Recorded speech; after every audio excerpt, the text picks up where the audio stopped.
Bagaimana menyiapkan amalan utama yang menjaga keluarga supaya tangguh menghadapi masa-masa yang penuh dengan ujian dan fitnah. Yes. Sudah? Yuk kita bacakan. Saya mohon izin agak lebih tenang dan agak lambat untuk menyampaikannya sehingga mudah untuk dipahami. A'udzubillahi minasyaitonirrajim. Bismillahirrahmanirrahim. وَلْيَخْشَ الَّذِينَ لَوْ تَرَكُوا مِنْ خَلْفِهِمْ ذُرِّيَّةً ضِعَافًا خَافُوا عَلَيْهِمْ فَلْيَتَّقُوا اللَّهَ وَلْيَقُولُوا قَوْلًا سَدِيدًا. Ada ayatnya? Baik. Ini jawaban langsung dari Allah ya. Dan hendaklah setiap orang tua itu merasa khawatir yang sangat. Kekhawatiran dalam Al-Quran itu dibagi dengan dua kata. Ada khauf. Yang kedua ada khasyah. Baik. Anak biasa pulang jam 12. Jam 12:04 dia belum pulang. Ibu gelisah tidak? Khawatir tidak? Itu khauf namanya. Biasanya ibu tanggal 27 bulanan lancar dari suami itu. Tanggal 30 belum ada penampakan. Khawatir tidak? Nah, itu khauf namanya. Ya, itu ada di Quran surah kedua Al-Baqarah di ayat 155. Walanabluwannakum bisyai'im minal khauf wal ju' wa naqsim minal amwal wal anfus wath thamarat. Ketika sedang ngaji begini, tiba-tiba kita mendengar suara di balik ini. Suara harimau sedang mengaum misalnya. Takut tidak? Takut yang ini sama enggak dengan takut yang dua tadi? Lebih takut atau kurang takut? Lebih takut. Keadaan kita merasa lebih takut dan merasa terancam dengan itu disebut khasyah namanya. Khasyah.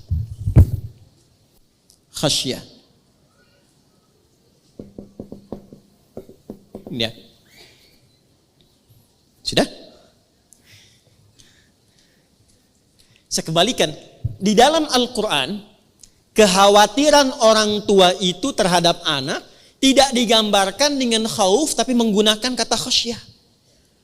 Seakan-akan gini ayatnya. Hendaklah para ayah dan ibu itu, ayah bunda itu, memiliki kekhawatiran yang sangat. Seperti Anda berada di kandang singa, kandang harimau, terancam dengan sesuatu. Ya, kapan? Lau taraku min khalfihim dzurriyyatan dhi'afa. Kalau Anda melihat anak-anak itu tidak disiapkan sehingga mereka lemah di masa depan. Jadi yang dikhawatirkan itu bukan hartanya, Bu. Ibu nggak usah khawatir kalau harta yang sekarang hanya untuk cukup makan di hari ini, karena besok ibu belum tentu hidup. Ini manusia pada aneh sekarang nih. Ya, kata Nabi itu orang yang punya jatah makan untuk hari ini itu orang kaya. Kan besok belum tentu hidup. Besok itu direncanakan, yang sekarang dijalani. Kenapa Anda khawatir pada yang belum akan dilakukan, tapi yang sedang dikerjakan itu tidak dikhawatirkan? Maka yang terjadi saat ini, perhatikan kalimatnya, perhatikan ayatnya. Jangan pernah kita mengkhawatirkan dalam kehidupan rumah tangga melebihi kekhawatiran terhadap kondisi anak yang lemah. Tuh. Ini saya mohon maaf ya, sekaligus ini pesan saya bagi para ayah, termasuk saya pribadi. Ibu, suami, para ayah itu tugasnya mencari apa? Nafkah. Nafkah itu untuk kemana? Oke, ulang. Para ayah tugasnya mencari apa? Nafkah itu kalau sudah dapat dibawa kemana? Baik. Sekarang saya tanya balik yang kedua. Di rumah itu anak berharga tidak? Baik. Harta berharga tidak? Berharga mana anak dengan harta? Baik. Tapi kenyataan sekarang kan tidak begitu. Saya ulangi ya. Berharga mana anak dengan harta? Tapi kenyataan sekarang tidak begitu. Coba lihat. Ayah yang bekerja sempat gak kemudian memberikan pendampingan pada anak? Berapa kali telepon anaknya? Berapa kali komunikasi dengan anaknya? Ibu lebih sering interaksi dengan anak atau dengan handphone? Tuh. Ya. Nah itu sekarang dibalik, ayatnya berlaku. Hendaklah para ibu itu merasa khawatir yang sangat pada anaknya, bukan handphonenya. Nih Bu, saya tanya, kalau ada anak ibu bawa handphone ibu yang iPhone 15 itu, terus dibanting oleh ibu di hadapan ibu, dibanting oleh anak ibu di hadapan ibu, ya. Ibu sedang ini main media sosial, anaknya manggil, ibu nggak nengok, dibawa handphonenya oleh anaknya, dibanting di hadapan ibu. Saya tanya, ibu marahin anaknya atau marahin handphonenya?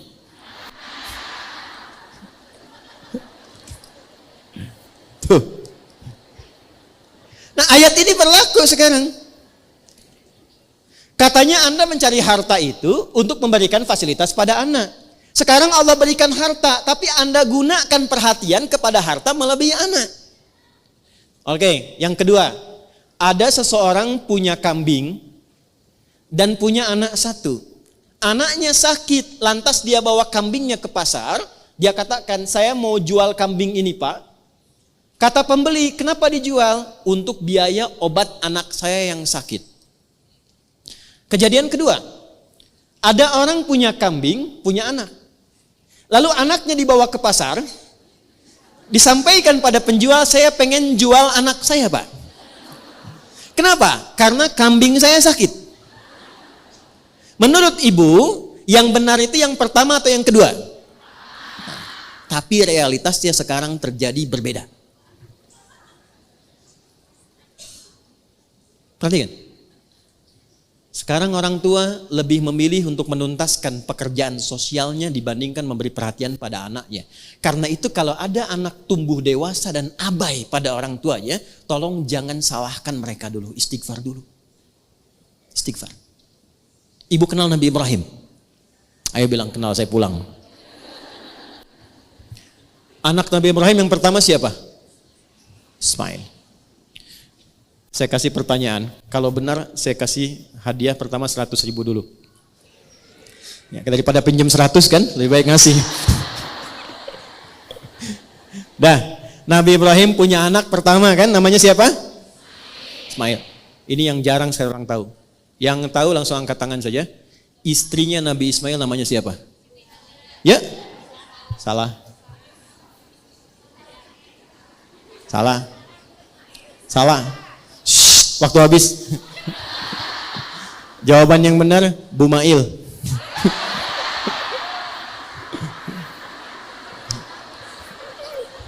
Ibu hampir Bu ya, Ibu hampir. Saya punya istri, namanya siapa? Bu Adi. Pak Eko punya istri namanya? Nabi Ismail punya istri namanya? Nah itu gampangnya begitulah. Dah, sudah. Ini Ismail.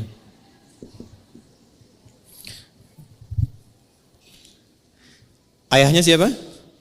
Ibrahim. Punya istri namanya? Bukan, Siti Hajar kalau yang ini ya. Ibrahim. Dah, sini. Ibrahim tinggal di mana alaihissalam? Di mana? Tepatnya di mana? Ibrahim tinggal di Kanaan di Palestina. Ismail di mana? Di Mekah. Perhatikan baik-baik ini yang mau saya sampaikan. Nanti kisah ini direkam sempurna dalam Al-Quran, bahkan disurah dengan namanya surah Ibrahim. Perhatikan baik-baik. Sekalipun ayah itu berada di tempat yang jauh, ayah di Palestina, anak di Mekah, tapi tidak menghilangkan kesempatan ayah untuk memberikan perhatian kepada anak. Nabi Ibrahim itu Nabi, Rasul, seorang suami, seorang ayah. Beliau mencari nafkah, beliau berdakwah. Tapi setiap pertumbuhan Ismail itu selalu memastikan dan datang melihat. Ismail tumbuh bagaimana? Ismail temannya siapa? Sampai mau nikah pun itu tahu dan memberikan arahan. Ini istri yang bagus begini, yang soleha begini. Apa yang terjadi? Ini yang mau saya katakan. Dengan perhatian orang tua yang begitu luar biasa, bahkan belum balik pun, itu anak merasakan dalamnya pekerjaan ayah. Saat Nabi Ibrahim diperintahkan oleh Allah, tugas meninggikan bangunan Ka'bah, ditinggikan lagi karena di zaman Nabi Nuh itu hancur kena banjir. Saat mengambil batu, kakinya melangkah, kaki pertama yang menapak disebut makom namanya. Jadi kalau ibu umrah atau haji, itu di Hajar Aswad, geser sedikit ke kanan, searah tawaf, itu ada makom Ibrahim ya. Nah, itulah tapak kaki Nabi Ibrahim pertama saat akan meninggikan bangunan Ka'bah. Lalu ketika membawa batu ingin meninggikan, anaknya melihat itu. Nah, yang tidak banyak orang tahu, anak beliau itu, Sayyidina Ismail, itu belum balik waktu itu. Ketika melihat ayahnya sedang bekerja, merasa pekerjaan ayahnya, maka anak itu bawa batu dari sisi yang lain. Batu yang dibawa kemudian disusun. Kalau bahasa kita, ayah aku boleh bantu enggak? Disusun-susun. Kalau batu sendiri, batu disebut hajar namanya. Kalau dia disusun-susun, membentuk satu bagian disebut hijr namanya. Kalau dia menjadi ruang disebut hujrah namanya. Maka disusunlah batu itu menjadi bagian dari sisi Ka'bah. Sampai sekarang diabadikan dengan nama Hijr Ismail. Tapi poinnya bukan karena hijrnya. Poinnya itu refleksi bagi setiap orang tua yang tawaf. Itu dengan hubungan dengan anak bagaimana? Jangan-jangan harta kumpul bagus, jabatan suami bagus, ibu enak, tapi dengan anak gak cocok. Gak pernah kenal, gak pernah salam, pergi cuek begitu saja. Apa? Jadi harta yang didapatkan selama ini untuk apa? Anda mencari harta keluar untuk yang di dalam. Anda dapat harta di luar, tapi gak dekat dengan yang di dalam. Lalu manfaatnya apa harta yang didapatkan itu? Dan hebatnya, saat mendapat tugas berat untuk menyembelih pun, itu anak langsung berdedikasi mengorbankan jiwanya. Pak, kalau perlu lakukan sekarang cepat, jangan ditunda. Orang tua yang begitu perhatian pada anak, Anda bukan hanya mendapatkan kasihnya, dia bahkan rela berkorban nyawanya untuk kebahagiaan kedua orang tuanya. Itu yang sekarang tidak nampak dalam kehidupan kita. Ibu kalau lihat anak sakit keras, seakan ingin bertukar ganti kan? Ya Allah, kalau perlu saya saja ada di situ. Sekarang anak melihat orang tua sakit keras. Ya Allah, lebih cepat lebih baik ya Allah. Dah. Yuk kembali ke ayat Quran surah 4 ayat 9. 3. Ada berapa? 3. Wal yakhshal ladzina law taraku. Ini jawab dulu ya supaya enggak melebar kemana mana. Wal yakhshal ladzina law taraku min khalfihim dzurriyyatan dhi'afa. Hendaklah para orang tua merasa khawatir yang sangat bila anak-anak itu lemah menghadapi tantangan zamannya. Lemah dalam hal apa? 3. 1. Lemah imannya. Saya ulangi, lemah imannya. Iman pasangannya di Al-Quran amal soleh. Jadi kalau orang itu sudah lemah imannya, pasti amal solehnya sedikit. Kalau orang sudah sedikit amal solehnya, itu tandanya imannya sedang lemah. Maaf, biasanya sholat sunnah sekarang cuma fardu saja. Sunnah nggak dikerjakan. Itu tandanya sedang lemah iman. Biasanya puasa sunnah sekarang malah nggak dikerjakan sama sekali. Itu tandanya sedang lemah iman. Baik. Biasanya akhwat ini sholatnya rajin, sekarang bahkan sholat fardu pun sedang tidak sama sekali. Tandanya apa? Tidak, tandanya sedang head. Ya. Dia tidak sholat. Tapi kalau dia abaikan sholat begitu saja, itu tandanya sedang ya bermasalah imannya. Saya ulangi, akan muncul masa-masa di mana iman seseorang itu, kata Nabi, begitu saking lemahnya, bukan sekarang menurun. Ada yang paginya beriman, sorenya sudah hilang imannya. Yusbihu mu'mina wa yumsi kafira. Subuh masih beriman, sore sudah nggak beriman lagi. Dan itu terjadi dengan cepat sekali. Ya, pagi-pagi masih biasa. Begitu sore, ketemu kawannya yang berlawan jenis dan mengatakan, aku mencintaimu. Tapi kalau engkau cinta kepadaku, engkau harus ikut agamaku. Banyak terjadi sekarang? Saya ulangi, banyak terjadi sekarang? Itu. Lemah iman. Kalau mau diterima kerja di sini silahkan. Tapi harus konsisten dengan jadwalnya. Dan jadwalnya dibikin persis di waktu-waktu sholat. Sampai jaga toko pun rela menjaga toko dengan meninggalkan Jumatan. Ada yang begitu? Kalau dipertahankan itu tandanya imannya bermasalah. Baik. Suami ibu dapat pilihan, Pak, ini proyek besar. Bapak ikuti cara kami, Bapak dapat fee 50 miliar. Tapi kalau Bapak bertahan dengan aturan, yang gak dapat Pak, cuman gaji aja 5 juta. Saya tanya, ibu pilih mana? Dapat 50 miliar kehilangan iman, atau mempertahankan iman cuma 5 juta? Gak ada pilihan ketiga, udah gak usah milih, 2 aja itu. Saya tahu pengen 50 miliar dan 5 juta, saya tahu itu. Karena eranya gak milih begitu, cuman 2 pilihannya. Sekarang cuman 2. Ya, dia hafal Qul huwallahu ahad, dia katakan semua agama sama, menuju pada Tuhan yang sama, cuman caranya beda. Ada yang begitu? Ada yang gak kenal dengan masjidnya, dia sholawatan sudah pindah ke tempat ibadah umat lain. Ada yang begitu?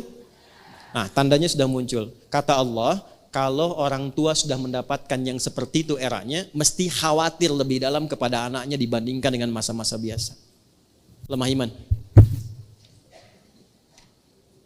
Nanti kita cari solusinya. Orang tuanya jangan ikutan. Sudah eranya begitu, yang dikuatkan bukan imannya. Diberikan fasilitas dunia lagi, handphone ganti lagi, kan?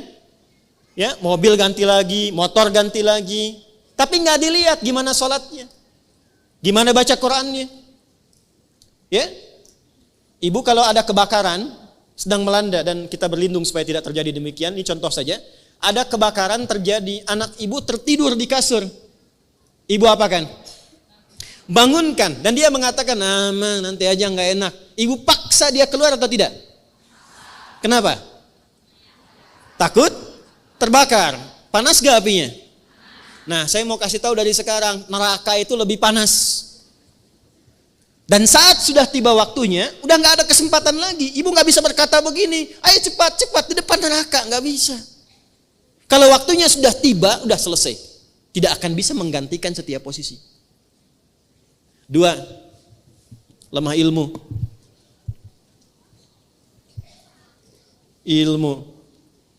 Cepat. 3, lemah harta. 1 iman, 2 ilmu, 3. Nah, jadi kalau ibu di sini bertanya bagaimana mengatasi fitnah akhir zaman, kuatkan 3 hal ini. Tapi urutannya jangan dibalik ya. Urutannya masih seperti ini. 1 apa? Iman. Yang kedua? Yang ketiga?